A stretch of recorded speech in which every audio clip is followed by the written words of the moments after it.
La guerra contra Bolivia por la defensa del Chacó es un evento importante para la nación paraguaya, como una reivindicación después de la derrota aplastante de la Tríple Alianza, teniendo como el 12 de agosto la fecha para celebrar su conclusión. Ahora, lo que poco se enseña es lo que ocurrió después de terminar el conflicto entre ambas naciones. En la actualidad ya no hay pendientes entre ambos países, y de hecho parece olvidada por Bolivia, en comparación con su guerra contra Chile, al cual les duele hasta la actualidad.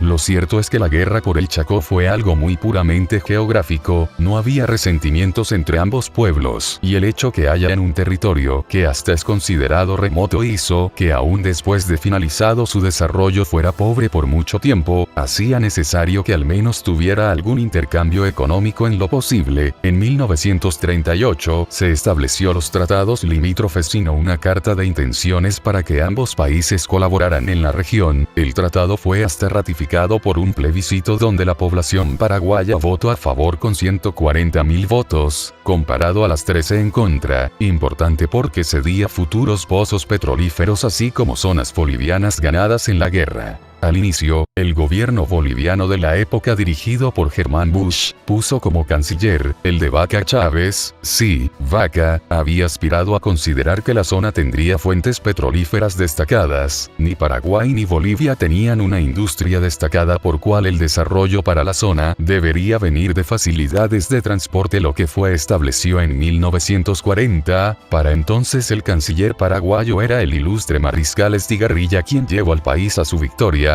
cual fue bien visto por las autoridades bolivianas. Sin embargo, por el año muchos ya se darán cuenta de las complejidades de la época. La Segunda Guerra empezaba en Europa, haciendo que muchos asuntos diplomáticos quedaran relegados. Tanto Paraguay y Bolivia compartían que tuvieron una gran inmigración alemana, requerían ver cómo tratar las relaciones con Europa desde ahora, por cual Estados Unidos, que tenía una de sus ilustres empresas petroleras en suelo paraguayo, Standard Oil, tuvo que presionar al gobierno de no aceptar inversiones de Alemania para su recién entrenada empresa estatal la ITFO. También a Bolivia para evitar influencias del eje en la región de obtener importantes pozos petrolíferos, pero tal vez no necesitaron. Los pozos petrolíferos que se construyeron en la zona obtuvieron la extracción de un poco más de 100.000 barriles en aquel año que fueron a Argentina. Desalentando más las expectativas, el mandatario boliviano terminó sacándose la vida por motivos ajenos a las relaciones de ambos países, pero significaba que se demoraba aún más las normalizaciones.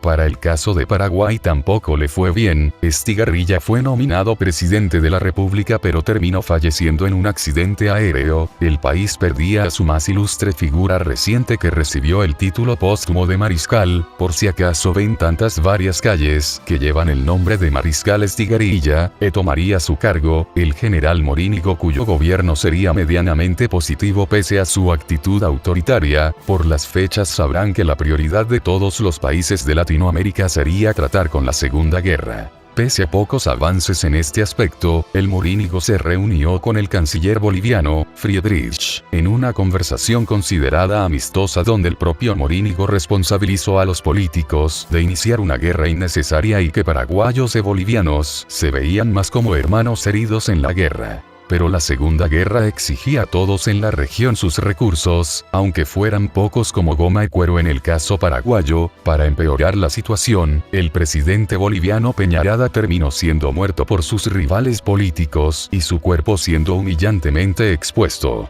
A Paraguay también le iría mal, debido al intento de crear una transición democrática. Los febreristas, un partido que apoyaba a Morínigo, se rebelan al percatarse que no tendrían espacio al futuro gobierno, iniciando en 1947 una guerra civil, que terminaría en 3 meses donde no participaron los combatientes de la reciente guerra, lo que es una rareza y de verdad es una etapa poco explorada de la historia. Subiría entonces en 1948 el presidente Federico Chávez del Partido Colorado. Con él se firmaría carta de intenciones en cooperación entre las fronteras del Chacó. Su presidencia duró hasta 1954, cuando un golpe de estado liderado por el general Alfredo Stroessner pondría al Paraguay en una larga dictadura de 35 años. También ocurría mucha inestabilidad en Bolivia en la década de los 50 por el intento de los movimientos de izquierda a alcanzar el poder. Sin embargo, fue tal vez la época más importante para la relación de ambos países, donde firmaron pactos de amistad,